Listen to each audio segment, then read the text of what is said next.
இந்த சின்னத்தம்பி நாடாருமான் நன்னகரத்திலே புகழாக வந்தமர்ந்த மக்களை என்றென்றைக்கும் காத்து ரசித்து அருள்பாவித்துக் கொண்டிருக்கக்கூடிய ஸ்ரீ அருஞ்சனை காத்த ஐயனார் கருப்பசுவாமி ஆலயம். இந்த ஆலயம், இந்த ஆலயத்திலே நம்முடைய வில்லிசைக்கு அட்வான்ஸ் கொடுத்து வரவழைத்த அனைத்து உள்ளங்களுக்கும் நன்றியை தெரிவித்துக் கொண்டு, அதாவது இந்த ஆலயத்திலே என் பெருமானுடைய கரத்திலே மணியோடு பிறந்தாரே மணிகண்ட சாஸ்தா ஐயனுடைய வரலாற்றை பாட இருக்கிறோம்.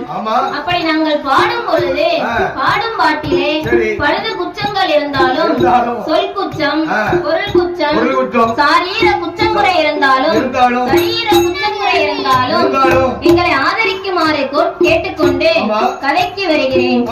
ஆதிவெள்ளி கைலாசத்தில்